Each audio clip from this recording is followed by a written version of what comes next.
요한복음 강의 네 번째 시간입니다.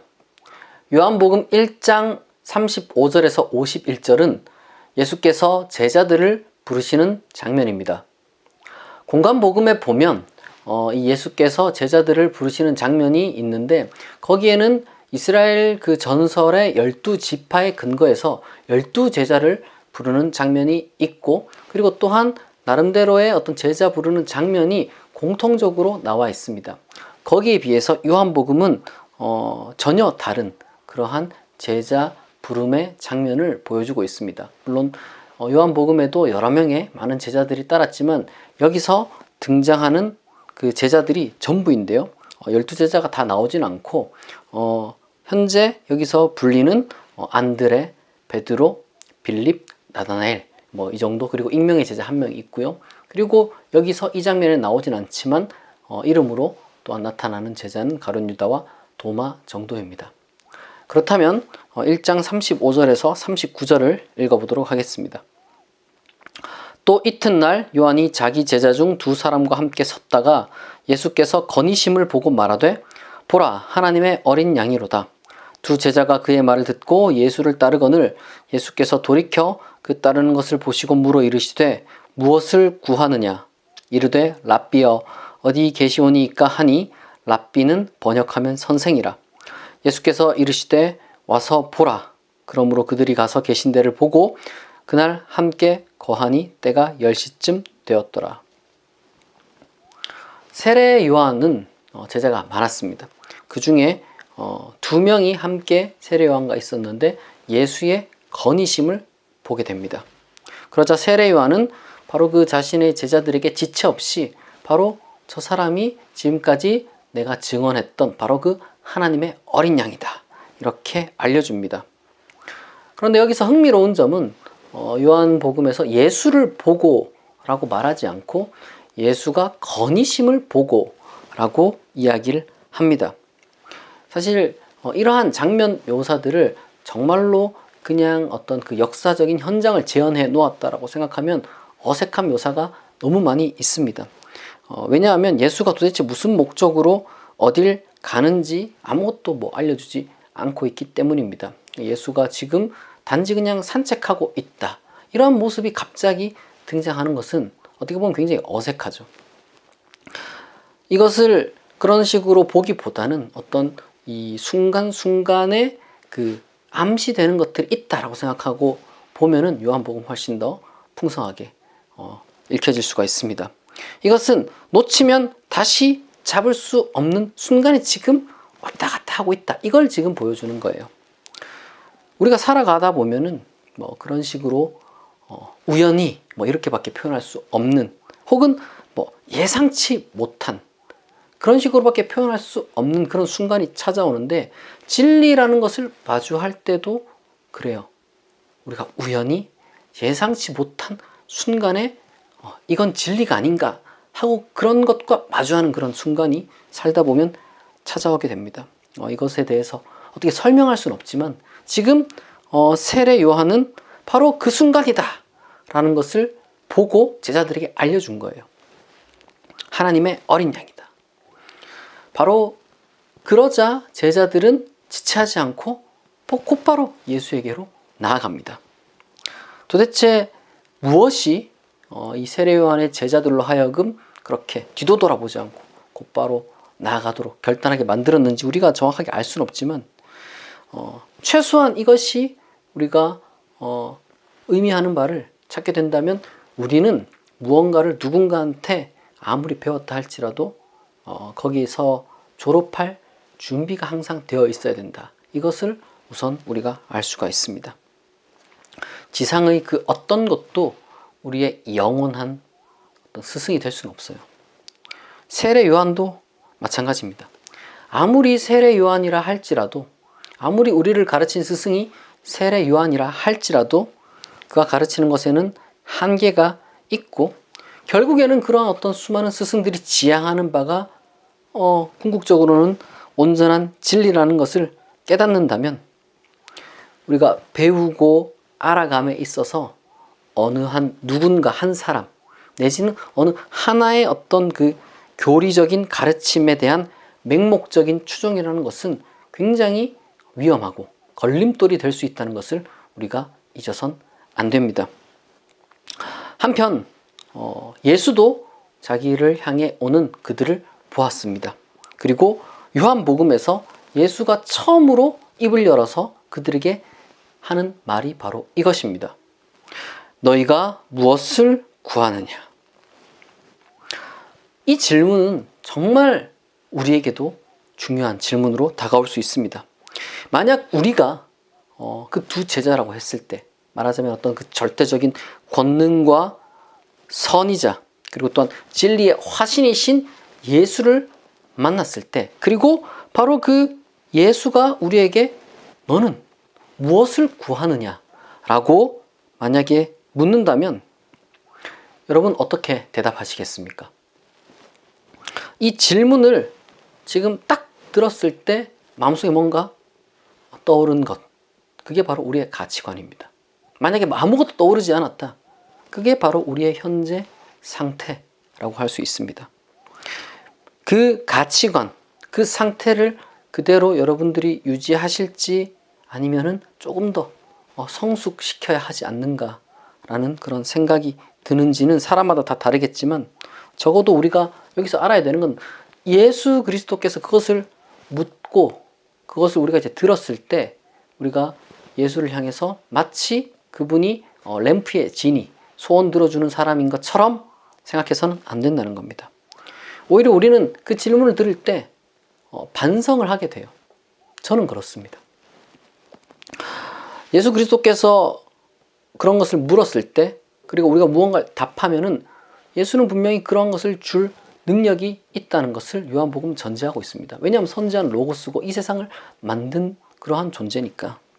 하지만 동시에 요한복음의 예수는 우리가 무언가를 구할 때, 많은 사람들이 그에게 찾아와 무언가를 구할 때 그것밖에 구하지 못하는가에 대해서 안타까워하는 분임을 또한 보여준다는 것을 우리가 기억해야 합니다.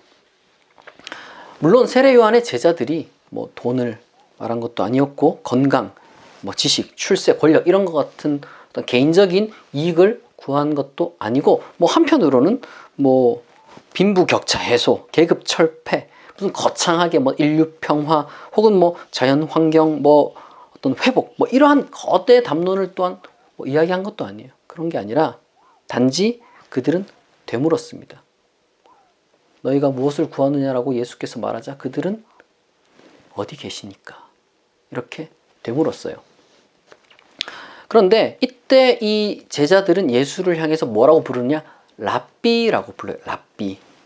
사실 이 랍비라는 것은 그 기원 후 70년경 성전 파괴 이후에 거의 이제 사실 사용된 표현이기 때문에 요한복음에서 이 장면에서는, 그러니까 성전 파괴 이전이니까 좀 뭐랄까 시대착오적으로 지금 사용되었다고 할 수 있지만, 그것은 제가 요한복음 지금 쭉 해오면서 반복해서 말씀드리는 것처럼 그 요한복음에서 사용되는 어떤 그 시대적인 혹은 지리적인 배경에 이제 우리가 집착할 필요는 없습니다. 그 어떤 역사적인 실체와 이것을 꼭 1:1 대응시킬 필요는 없고, 단지 오히려 요한복음에서는 어떤 그 단어 하나하나 내지는 어떤 이 대화 하나하나에 숨겨진 의미가 있는데 그것을 이제 딱 캐치해내는 게 중요하다라고 할 수 있습니다. 이게 랍비의 라는 이 단어 사용도 마찬가지예요. 공간복음에서 이 랍비라는 단어는 거의 나오지 않습니다. 누가복음 같은 데서는 아예 사용하지 않는데,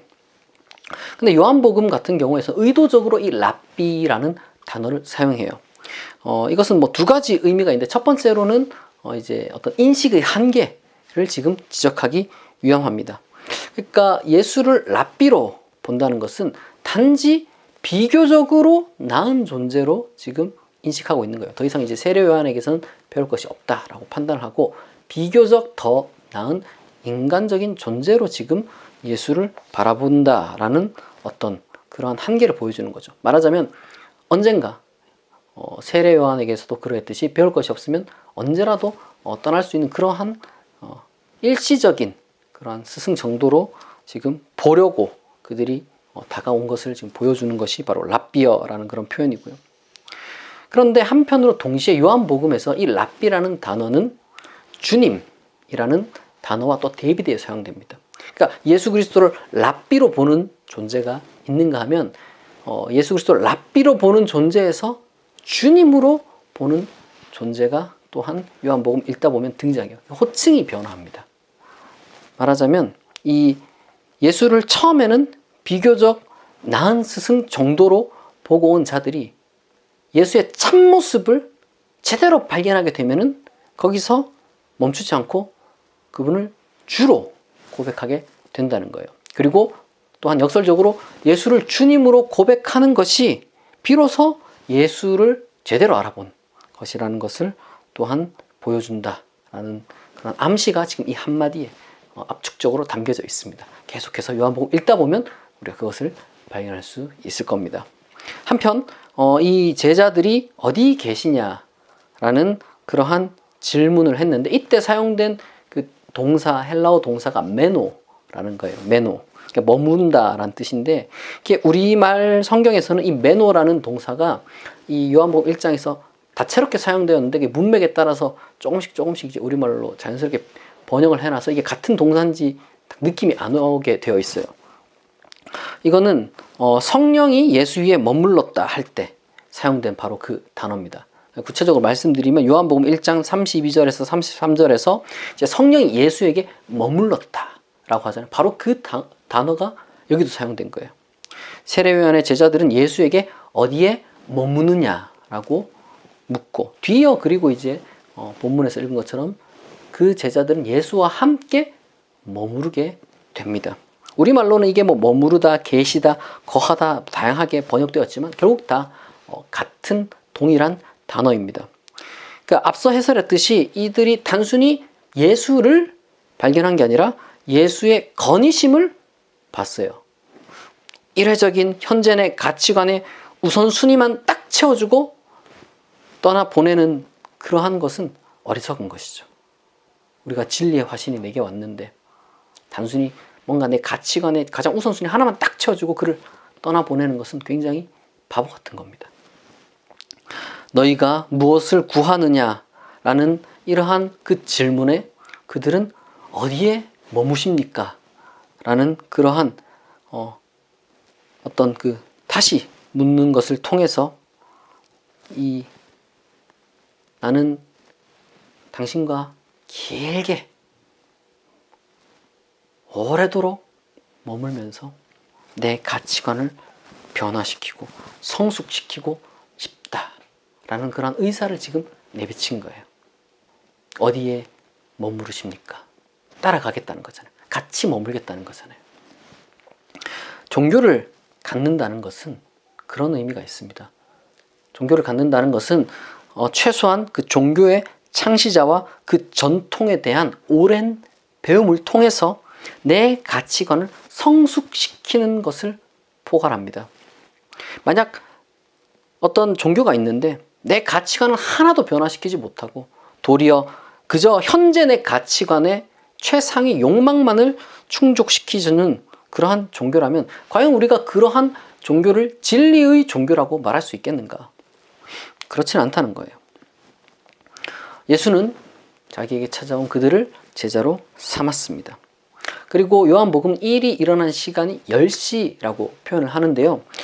당시 시간 계산법이 다양하지만 오늘날 우리가 사용하는 그런 시간 기준으로 이제 오전 6시가 이제 첫 번째 시간이 시작되는 그런 시간이라서 그때부터 시간을 계산해서 10시라고 하면은 오늘날 우리 시간으로는 오후 4시 이렇게 이제 되는 겁니다. 그런데 이 요한복음에서는 이 시간 표현도 어떤 그 사실 묘사라기보다는 상징적인 의미가 담겨져 있습니다. 그리스 철학자이자 수학자인 그 피타고라스라거나 혹은 유대인 철학자 중에 한 명이었던 알렉산드리아 필로 모두 신약 이 요한복음 쓰이기 이전 사람들인데요. 이 사람들은 이 숫자 10을 일종의 성취의 숫자라고 생각을 합니다. 그래서 아마도 요한복음은 이제 어떤 때가 드디어 찼고 그리고 무언가가 이제부터 시작되는 것을 알리기 위해서 10시라는 표현을 사용하지 않았겠는가 라고 학자들은 제시를 하고 저도 거기에 동의를 합니다. 그렇다면 계속해서 40절에서 42절을 읽어보도록 하겠습니다. 요한의 말을 듣고 예수를 따르는 두 사람 중에 하나는 시몬 베드로의 형제 안드레라. 그가 먼저 자기의 형제 시몬을 찾아 말하되 우리가 메시아를 만났다 하고, 메시아는 번역하면 그리스도라. 데리고 예수께로 오니 예수께서 보시고 이르시되 내가 요한의 아들 시몬이니 장차 게바라 하리라 하시니라. 게바는 번역하면 베드로라. 세례 요한의 두 명의 제자 중에 한 사람의 이름이 여기서 드러납니다. 바로 안드레입니다. 그런데 뭐 다른 한 사람의 이름 끝까지 나타나진 않아요. 그리고 베드로가 아니라 안드레가 먼저 제자로 부르심을 받고, 그리고 그 안드레가 베드로에게 예수 그리스도를 소개합니다. 그리고 이 장면, 이 짧은 장면에서 끝까지 베드로는 굉장히 수동적으로 묘사가 돼요. 안드레가 베드로를 부르고 그를 데리고 가면 예수가 그 베드로에게 새로운 이름을 부여합니다. 베드로가 굉장히 수동적으로 여기서 이제 묘사가 되는데요. 아마도 베드로에 대한 이러한 묘사는 초기 기독교 공동체, 특별히 이제 스스로를 어떤 제자 공동체 내지는 그런 어떤 그 전승 내지는 어떤 그 라인을 가지고 있는 사람들에게 일종의 경각심을 일깨우기 위함이라고 할 수 있는데요. 이것에 대해서는, 특별히 이제 베드로에 대해서는 앞으로 계속해서 차차 요한복음에서 중요한 장면들이 있기 때문에 그것을 통해서 구체적으로 해설하도록 하겠습니다. 중요한 것은 이제 베드로의 어떤 이러한 사태를 통해서 우리가 볼 수 있는 것처럼 인생의 모든 순간이 다 내 어떤 주도한 그런 행위들로만 채워지는 게 아니에요.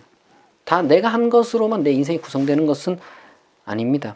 때로는 누군가의 도움으로 내 인생의 큰 부분이 구성이 되고, 또한 한편으로는 얼떨결에 어떤 주어진 일을 맡으면서 그렇게 이제 내 인생의 많은 부분을 채워나가며 살아가야 할 때도 있습니다.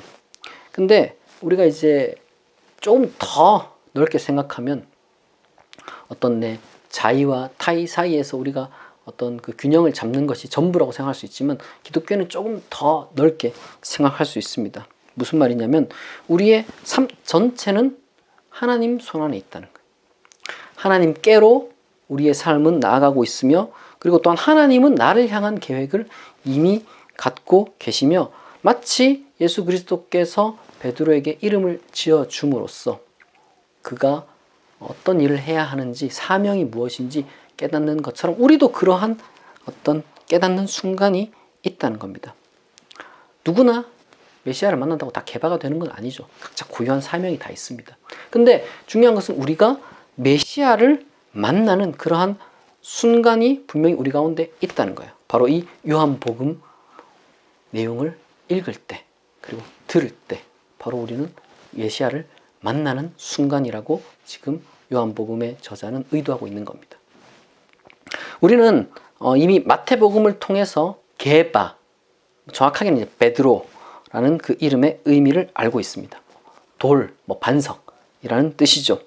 이제 흥미롭게도 헬라어 베드로 이면의 이제 아람어 표현이 이제 게바는 복음서에는 안 나와요.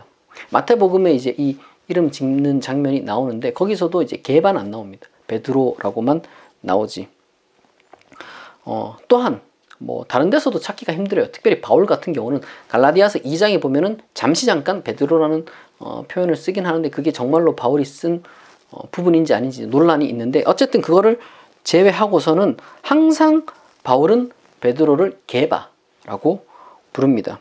그런데 이제 베드로라는 이름이 초기 기독교 공동체에 훨씬 더 알려져 있는 것 같아요. 그런 어떤 신약 성경이나 공간복음을 보면 특별히 이제 우리가 그런 걸 알 수 있고, 나머지 어떤 그 전통을 통해서도 그런 식으로 우리가 충분히 알 수가 있습니다. 그런데 이 게바나 베드로나 아람어 이름이든 헬라어 이름이든 어쨌든 둘 다 사실 일반적으로 사람 이름으로 쓰는 건 아니거든요. 그런데 이 예수 그리스도께서 이 게바다, 아람어로 이제 게바다라고 이름을 지어 주시고, 이제 그것을 왜 음력해서 쓰지 않고 베드로라고 이제 번역해서 사용했을까? 그 이유를 추측해 보면은 이것을 그냥 음력을 하면 헬라어 사용자는 모를 수 있단 말이에요. 이게 도대체 무슨 뜻인지. 근데 베드로라고 이렇게 번역을 해서 사용을 하면 이제 헬라어 사용자들은 아람어로 몰라도 이게 별명이고 어떤 그 사명을 나타내는구나 라는 것을 알 수가 있는 거죠. 쉽게 직관적으로. 우리가 그것을 통해서 어떤 것을 우리가 생각해 본다면, 우리가 종교를 처음 갖게 될 때, 특별히 이제 어떤 그 기독교 신앙, 선지한 로고스, 하나님의 아들에 대한 믿음을 갖게 되면서 우리가 이제 믿음을 갖게 되면 또 아까도 말씀드렸던 것처럼 저마다의 어떤 일종의 사명감 같은 게 생겨나게 돼요. 사람마다 다 다릅니다. 그런 건. 그런데 이 사명의 초심을 잃지 않는 게 참 중요하다. 내 이름을 다른 사람들에게 감추는 것이 아니라 내 사명이 무엇인지 다른 사람들과 공유함으로써, 이름을 통해서 음력하지 않고 번역함으로써 내 사명을 공유한 그 베드로처럼 우리도 우리의 사명을 항상 나누고, 왜냐하면 이제 오로지 나 혼자만 사명을 가진 게 아니고 나 혼자만 또 이룰 수 있는 게 아니니까 공동체 가운데서 그것을 공유하려는 그런 노력이 우리 가운데 필요하고, 또한 무엇보다도 제가 볼 때는 여기서 그 사명의 초심을 잃지 않기 위해서 베드로라는 이름을 끝까지 사용한 게 아닌가. 왜냐하면 이제 초창기에는 이제 유대인 공동체 중심이었는데 이제 시간이 지날수록 헬레니즘 유대인도 들어오고 또 이방인도 들어오니까 이제 사람 수는 훨씬 더 그쪽이 더 늘어났겠죠. 그러니까 이제 그 사람들과 어떤 공유를 위해서는 게바보다는 베드로라는 것을 사용하는 것이 훨씬 더 좋지 않았겠는가, 이렇게 추론을 해 봅니다. 한편 동시에 이 세 명 중에서, 그러니까 안드레와 베드로, 그리고 이제 아직 이름이 밝혀지지 않은 익명의 세례 요한의 한 명의 그 제자가 있는데, 이 사람은 끝까지 이름이 안 나와요. 이 사람은 도대체 왜 요한복음은 익명의 제자 한 사람을 소개해서 끝까지 왜 이름을 가르쳐 주지 않을까, 이렇게 좀 우리가 의아할 수가 있는데, 만약에 지금 이 장면, 그러니까 예수께서 제자를 부르시는 이 장면이 어떤 하나의 공동체의 구성을 지금 보여주고 있는 것이라면 우리는 이렇게 생각할 수 있습니다. 우리는 하나님의 사람이 누군지 다 알 수 없지만 하나님은 다 아신다. 말하자면 우리가 소수고 적어 보여도 우리가 이름을 알지 못하고 우리가 보이지 않는 곳, 우리가 뭐 알지도 못하는 그러한 곳에서 많은 사람들이 하나님께 부름을 받아서 하나님의 일을 하고 있다라는 것을 보여주고 있는 그러한 우리 한계를 지적하면서 동시에 희망을 잃지 말고 용기를 잃지 말라. 마치 엘리야처럼 나만 지금 하나님 말 믿는 것이 아니냐, 이런 생각 갖지 말고, 비록 우리 눈에는 보이지 않지만 우리는 그 이름을 모르지만 어떤 익명의 하나님의 사람들이 다 어딘가에 있다라는 그러한 것을 가르쳐주기 위함이 아닌가, 이렇게 생각을 해봅니다. 계속해서 43절과 44절을 읽어보겠습니다. 이튿날 예수께서 갈릴리로 나가려 하시다가 빌립을 만나 이르시되 나를 따르라 하시니 빌립은 안드레와 베드로와 한 동네 벳세다 사람이라. 한편 안드레도 그런 게 좀 있지만은 빌립이라는 이름은 그야말로 전형적인 그리스 이름입니다. 공교롭게도 헤롯 대왕의 아들 중 한 사람 이름이 이제 헤롯 빌립 이렇게 되어 있고, 바로 그 헤롯 빌립이 지금 바로 읽은 여기서 등장하는 그 벳세다라는 그 지역, 정확하게 사실 벳세다가 어딘지 모르지만 아마도 헤롯 빌립이 굉장히 공들여서 발전시킨 그러한 도시의 이름 중 하나가 이제 벳세다가 아닌가라는 그러한 추론을 많은 학자들은 합니다. 그런데 만약에 바로 직전에 제가 설명했듯이 지금 이 장면이 일종의 어떤 그 공동체 구성, 예수의 공동체 구성을 보여주는 것이라면 이 빌립이라는 그 그리스식 이름과 그리고 한 동네라는 그러한 표현을 통해서 알 수 있는 것처럼 지금 이 공동체는 다양한 구성원들이 통일성을 이루고 있다는 것을 보여주고 있습니다. 예수는 말하자면 처음부터 달라도 너무 다른 유다인과 헬라인을 함께 모아서 조화를 꿈꾸며 공동체를 이루어 갔다는 거예요. 이스라엘 역사 속 많은 민족들끼리 이제 막 부딪히고 그랬죠. 블레셋 같은 그런 민족도 있었고.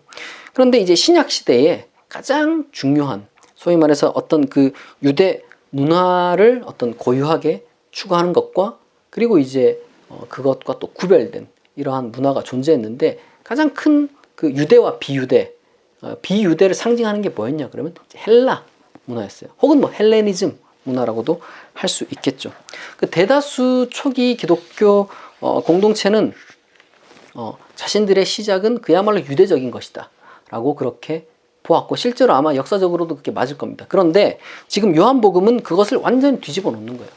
예수가 꿈꾼 공동체는 처음부터 유다와 헬라, 이 모든 어떤 그 문화를 포괄하는, 사실 이게 두 가지로 이야기를 하지만 이것은 일종의 남자와 여자 이런 느낌으로 전부 다 포괄하는 그런 개념이거든요. 따라서 그야말로 요한복음이 가진 보편적인 교회론을 잘 보여준다라고 할 수 있겠습니다. 요한복음은 지금 예수가 꿈꾼 공동체는 사실은 처음부터 온 민족, 현재 존재하는 모든 문화를 포괄하는 차별 없는 그러한 공동체였다라는 것을 우리가 이 부름 장면에서 추론할 수 있습니다. 그리고 한 걸음 이제 더 나아가서 이제 예수의 제자 부름의 마지막 대상인 나다나엘이 남았는데요. 이 나다나엘에 대한 부르심은 굉장히 중요합니다. 제가 44절에서 50절을 읽어보도록 하겠습니다. 빌립이 나다나엘을 찾아 이르되 모세가 율법에 기록하였고 여러 선지자가 기록한 그 일을 우리가 만났으니 요셉의 아들 나사렛 예수니라. 나다나엘이 이르되 나사렛에서 무슨 선한 것이 날 수 있느냐? 빌립이 이르되 와서 보라 하니라. 예수께서 나다나엘이 자기에게 오는 것을 보시고 그를 가리켜 이르시되 보라, 이는 참으로 이스라엘 사람이라. 그 속에 간사한 것이 없도다. 나다나엘이 이르되 어떻게 나를 아시나이까? 예수께서 대답하여 이르시되 빌립이 너를 부르기 전에 내가 무화과나무 아래 있을 때에 보았노라. 나다나엘이 대답하되 랍비여, 당신은 하나님의 아들이시요 당신은 이스라엘의 임금이로소이다. 예수께서 대답하여 이르시되 내가 너를 무화과나무 아래에서 보았다고 함으로 믿느냐? 이보다 더 큰 일을 보리라.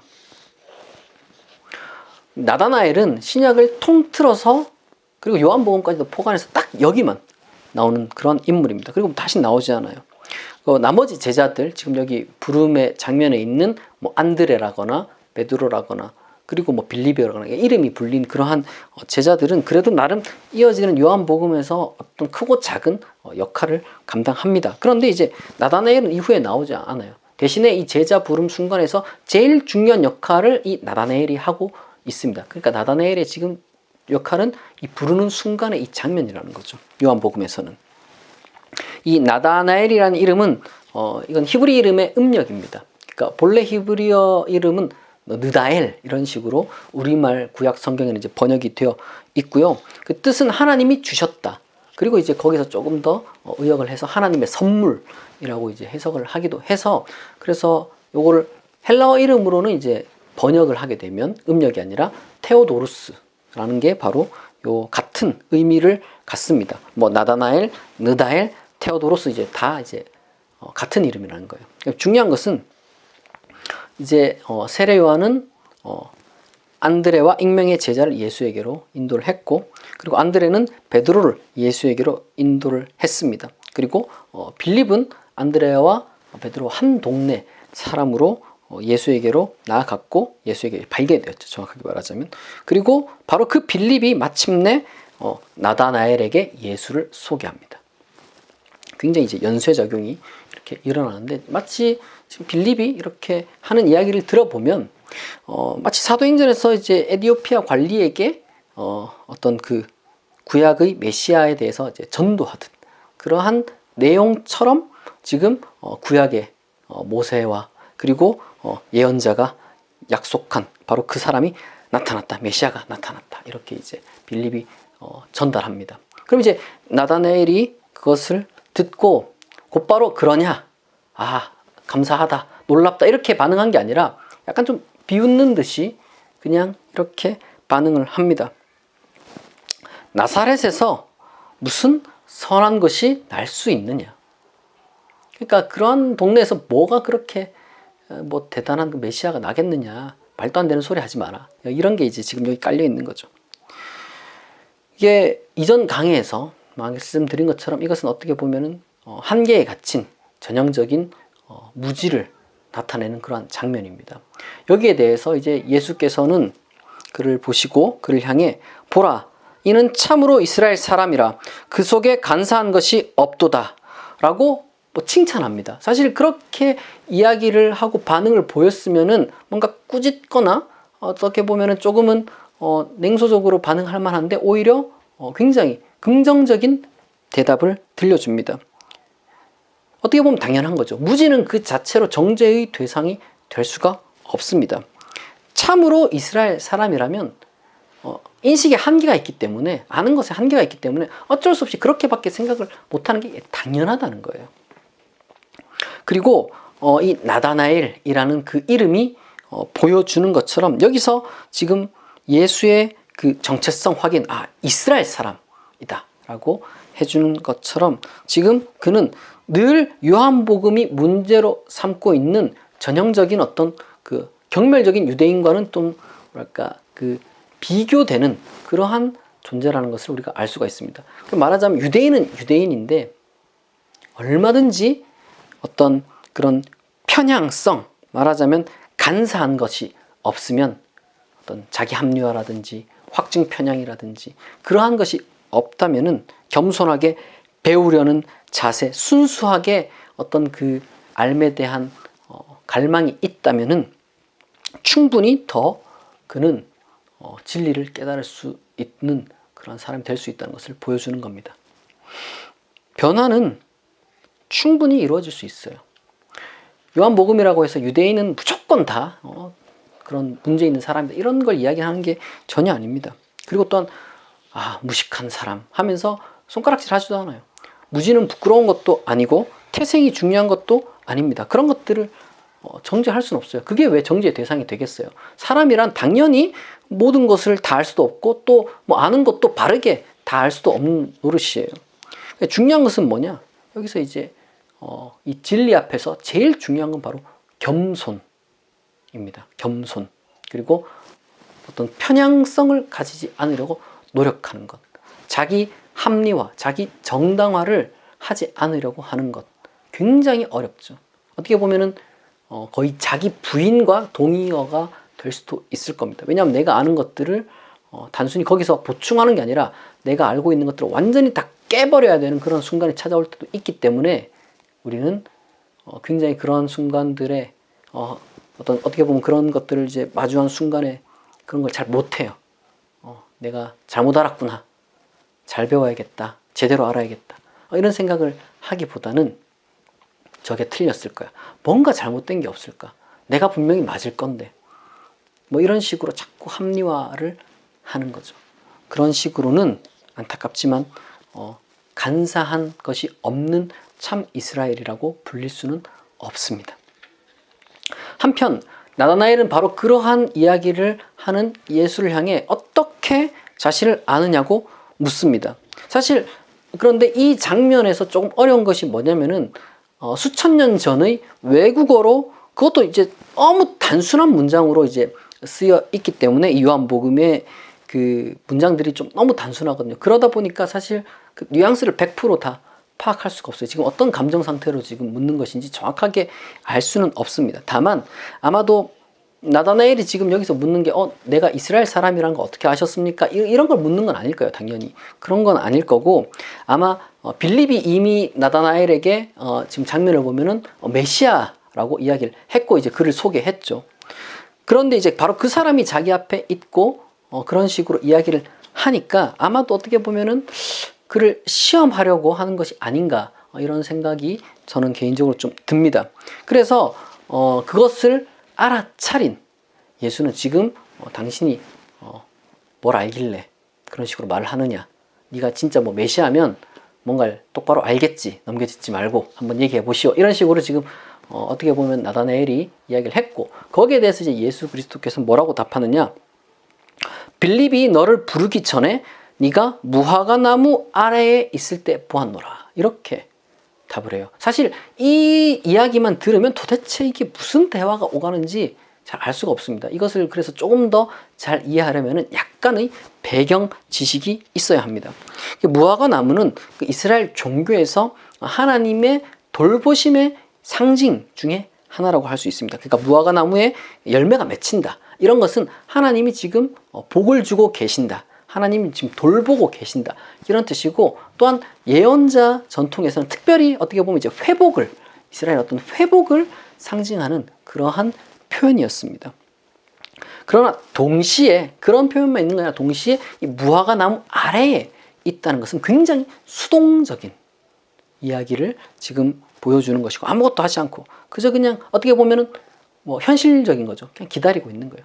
언제 하나님이 회복시켜 주실까?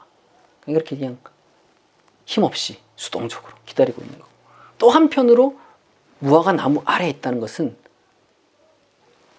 물리적으로 봤을 때는 시원한 그늘 아래 있는 거지만, 이 상징적으로 봤을 때는 문자 그대로 어두움 가운데, 햇빛이 비치지 않는 어두움 가운데 지금 앉아 있는 것을 또한 나타내는 거예요. 이것들이 지금 어우러져서 지금 이야기가 되고 있는 겁니다. 말하자면 지금 나다나엘의 심정이 어떠냐? 현재 굉장히 막연하게 이스라엘의 회복을 바라고는 있지만 현실적으로는 그렇지 못하는 것을 잘 알고 있는 그런 망연자실한 그런 어떤 그 마음가짐으로 하루하루를 살아가고 있는, 어떻게 보면은 그런 것들을 꿈꾸면서 그런 것에 실망하고 있는, 말 그대로 간사한 것 없는 그야말로 순수한 이스라엘인이라고도 할 수 있겠죠. 근데 이제 예수 그리스도께서는 바로 그 한마디 말로 지금 나다나엘의 상태를 꿰뚫어 낸 것입니다.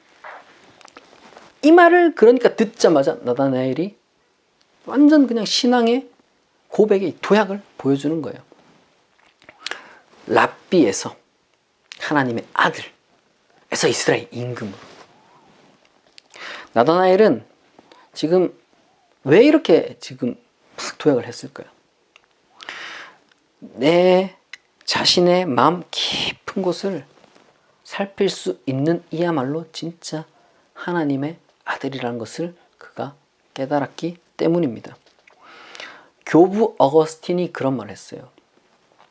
참된 신은 저기 먼 곳 그런 데 있는 게 아니라 내 안에 계시다고. 내 내면 깊은 곳에 계시다고. 우리는 단순히 지식 많고 통찰력 있는 존재, 뭔가 배울 것이 있는 존재를 랍비라고 부를 수 있습니다. 하지만 그 이상으로는 볼 수 없어요. 우리의 내면, 심지어 어떻게 보면 나조차도 잘 모르는 그러한 가장 깊은 내면을 가장 잘 이해할 수 있는 분이야말로 우리는 하나님이 정말 나를 아시는군, 이렇게 이제 말할 수가 있는 거예요.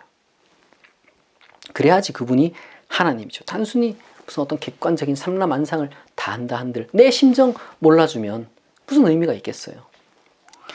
이러한 내면에 대해 이해하는 분이 지금 내 곁에 있다라고 우리가 믿을 때 우리는 그때 그야말로 비로소 종교적인 희망을 가질 수가 있게 되는 겁니다.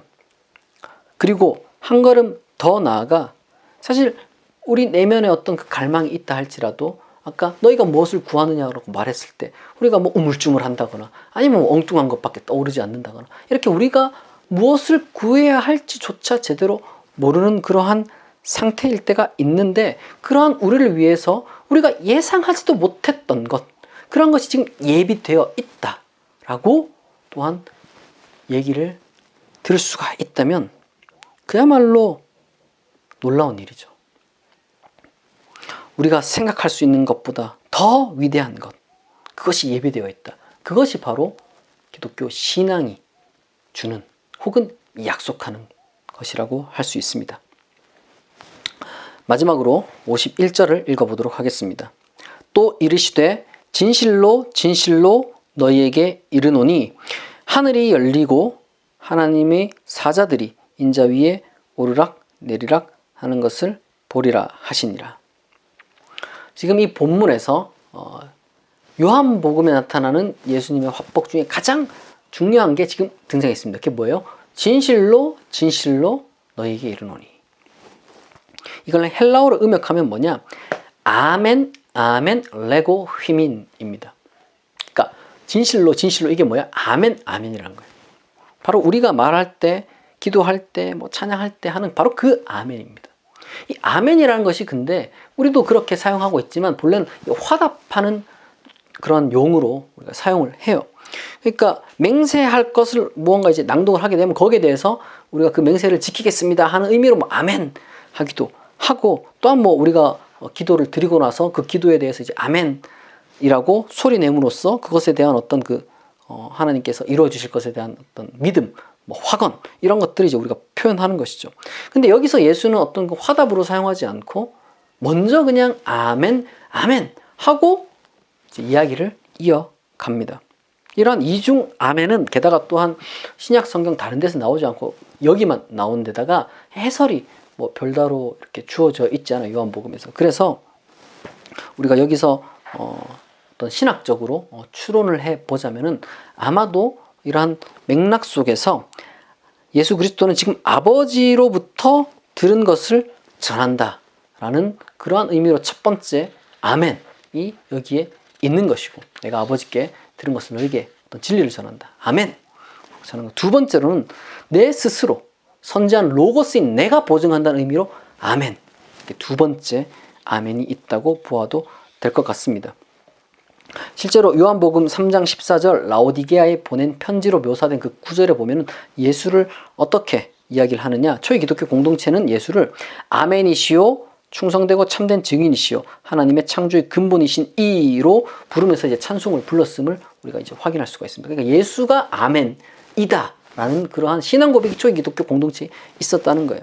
그래서 지금 예수의 지금 하는 말, 예수가 지금 아멘, 아멘, 라고 휘민이라고 했을 때는 다른 말들도 다 어떤 그 진리의 하나님의 음성이지만 특별히 정말 반드시 너희들에게 우선적으로 들어야 될 말이고, 이것은 어떻게 보면 일종의 신성성과 진실성을 지금 담보한다는 것을 드러내는 매우 거룩하면서도 힘있는 목소리라고 할 수 있겠습니다.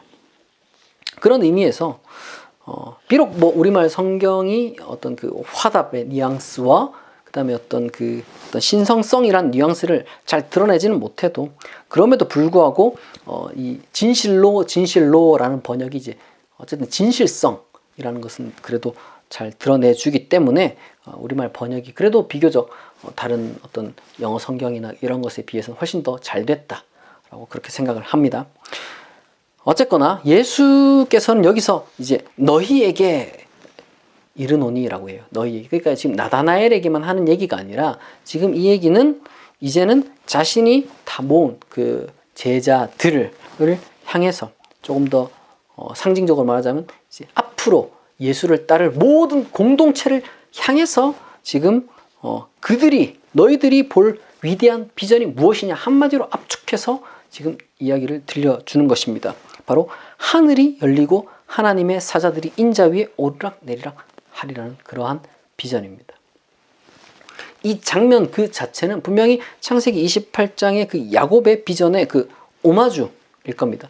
그런데 비록 이것이 어떤 그 언어적으로는 굉장히 유사한 평행을 이룬다 할지라도 아마 직접적인 어떤 의미상의 연결이 있다고 보기는 좀 힘들 것 같아요. 그리고 맥락상 아쉽게도 이 하나님의 사자들이라는 표현이 요한복음 다른 곳에선 전혀 나오지 않기 때문에 도대체 무슨 일을 하는지 우리가 뭐 알 수가 없습니다. 도대체 무슨 일을 위해서 인자 위에 오르락 내리락 하는 건지 우리가 잘 알지를 못해요. 그리고 또한 그 인자라는 표현이 과연 여기서 어떤 의미로 사용되었는지 우리가 또 살펴봐야 됩니다.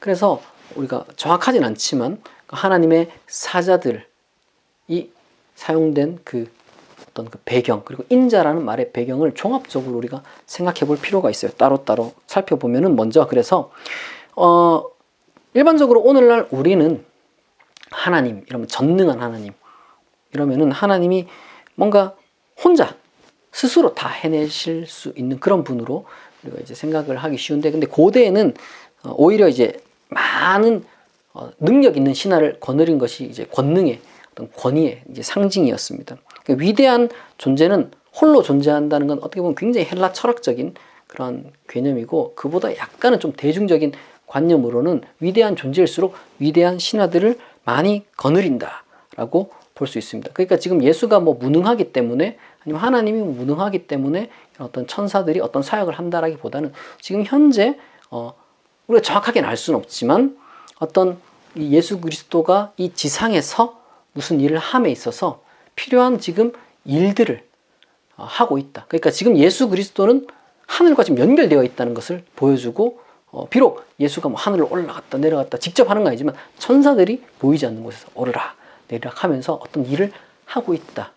그런 것을 너희들이 이제 보게 될 것이다 라는 것을 암시를 하는 것입니다. 말하자면 위대하고 화려한 일이 이제 펼쳐질 거라는 일종의 이제 암시가 여기에 담겨져 있고, 또 한편으로 인자는 뭐 이제 제가 뭐 앞선 강의에서 말씀드렸던 것처럼 일종의 그 천상의 메시아를 상징하기 위한 그 다니엘서 특별히 7장 13절에 나오는 그런 이제 표현인데, 아마도 지금 일종의 그 예수 그리스도의 특별한 어떤 그 사명에 대한 묘사를 나타내는 것이 아닌가 이렇게 생각을 합니다. 그래서 어떤 교부들은 이 구절을 보면서 지금 오르락 내리락 하는 것과 연결돼서 지금 이 인자라고 했을 때 이 표현이 그리스도를 성육신 할 때 천사들이 모시고, 그리고 이제 어떤 지상 사역을 마치고 다시 하늘로 올라가는 승천 사역할 때 또 그때 천사들이 모시는 그런 어떤 그 예수 그리스도의 그 천상의 인자를 조금 더 잘 드러내주는 구절이 아니냐 이런 식으로 이제 해석하는 그런 교부들도 있고, 또 다른 어떠한 학자들은 요한복음에서 이 인자라는 표현이 어떻게 사용되는가 살펴봤더니만 아무래도 이제 기적과 더불어서 그 기적 그 자체가 아니라 이제 기적을 통해서 뭔가 이제 전달하는 메시지가 있는 그런 가르침이 있는 그러한 구절들에서 주로 사용되는 표현이기 때문에 아마 지금 이러한 표현은 앞으로 요한복음에서 펼쳐질 기적과 가르침을 너희들이 이제 보게 될 것이다 라는 것을 한마디로 압축해서 지금 예고한 게 아닌가라고 그렇게 해석을 합니다.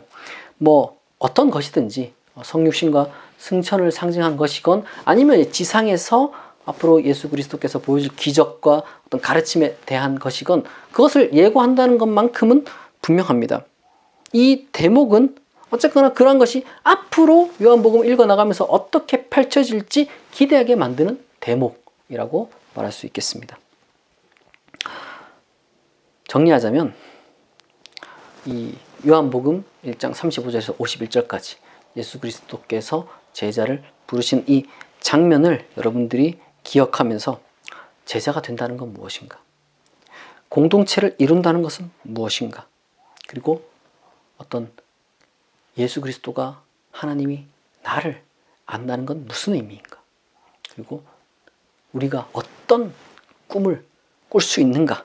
이런 것들을 일주일간 묵상하면서 희망과 설렘과 그리고 기쁨으로 살아가는 여러분이 되기를 진심으로 축복합니다. 기도하겠습니다. 자비하신 하나님, 우리를 제자로 불러주심에 감사합니다. 우리를 누구보다 잘 아시고 우리를 먼저 아신 주님, 우리가 주님과 머물며 주님의 진리를 깨닫고 주님이 이루실 기적과 비전을 기대하며 살아가게 하옵소서. 우리의 생각을 바꾸고 우리의 삶을 바꾸고 놀라움을 우리에게 보여주실 줄 믿사오며 예수 그리스도의 이름으로 기도합니다. 아멘.